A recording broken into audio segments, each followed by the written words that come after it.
Akaljito took a deep breath. The human trader was slowly walking down the street, greeting other sentients left and right, even when the imposing biped towered over them. Feeling his heart racing, Akaljito stepped out from his little shop. "Fellow trader, I wonder if I can impose on your time." The human paused. Bright eyes behind a pair of slightly opaque lenses took the young Lilfit in briefly, before the lower half of the human face opened in a wide smile. Akaljito started to shudder, then relaxed. A smile, he recalled, was a sign of human happiness. "Young Akaljito, isn't it? Dealer in, used electronics and information, mostly information, yes. What can I do for you today?" Akaljito looked up, trying to make his mouth mimic the human expression. He was sure he had not talked to this human before, yet his name was known, part of the mystery he hoped to unravel. "Fellow trader, I seek understanding. Call me Josh, Kaisel. Can I call you Kaisel? Walk with me around the market and we'll talk." Part of Akaljito's mind wanted to say no. His name was part of him, but the human seemed so genuine, so friendly. Clearly no insult was meant. Akaljito turned and quickly locked up his little shop, then hurried up to the human's side. The human started walking again, at an easy, slow pace.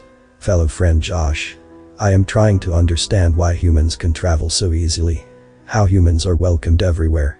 How you can trade with all sides in a conflict."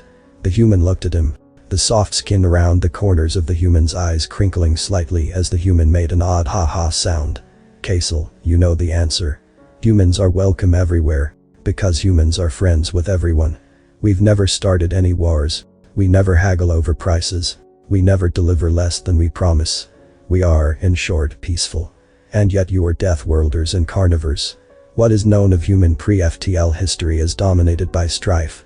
Humanity breaks the mold, fellow friend Josh." The human seemed to consider what Akaljito had said, as a path seemed to open in front of them in the busy street.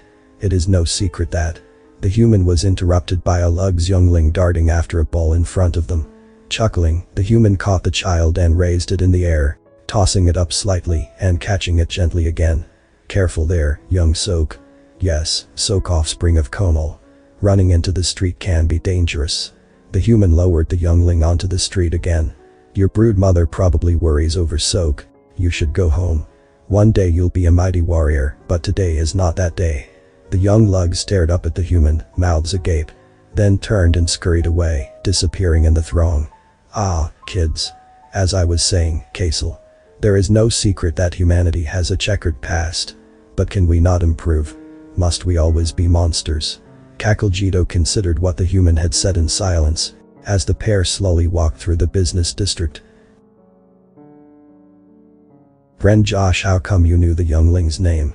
"Knowing the names of the traders I can understand." But the human smiled and gingerly tapped the side of the lenses covering his eyes.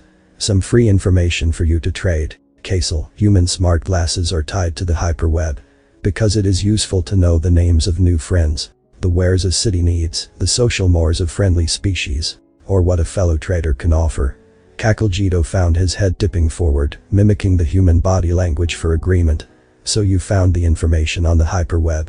But friend Kaisel, a youngling listens when a stranger knows his name. Just like a trader listens when a stranger offers a good deal." Akaljito thought hard for a heartbeat.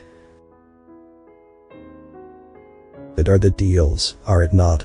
You're welcome everywhere, because humans always offer good deals. Humans never ask for more than you can afford, Kaisel. Most of the time, you can't afford not to take up a human offer." The human paused for a second, accepting a gift of fruit from a vendor in one of the many small stalls. "Humanity offers friendship and the opportunity to prosper to everyone, friend Kaisel. And luckily for humanity, most other races are eager to accept." Akaljito walked in silence as the human ate the fruit, other vendors casting sidelong glances at the one who had offered the gift. "Friend Kaisel, it is in everyone's interest to be welcoming to humans. It is in everyone's interest to trade with us. It is in everyone's interest to keep the peace." The human stopped and smiled at Akaljito again. Looking around, Akaljito realized they had come back to his little shop. "Akaljito, remember when I said humans never started a war? That we never haggle? That we never deliver less than promised?" "Yes, and it is true. But, Kakeljito, humans like being peaceful. So we end wars, without the negotiations about terms and conditions. And when we end wars, we always deliver a final end to hostilities. Do you understand? Kakeljito thought hard, then mimicked a human nod again. He shrank slightly as he turned to unlock his little shop again. The human peered into the semi-darkness of the little business. Nice little shop you got here, friend Kasel. Would be a shame if something were to happen to it. Author's name and the link to original text in the description. Consider tapping the thumbs up and pressing the subscribe button if you enjoyed this video. And please join our channel.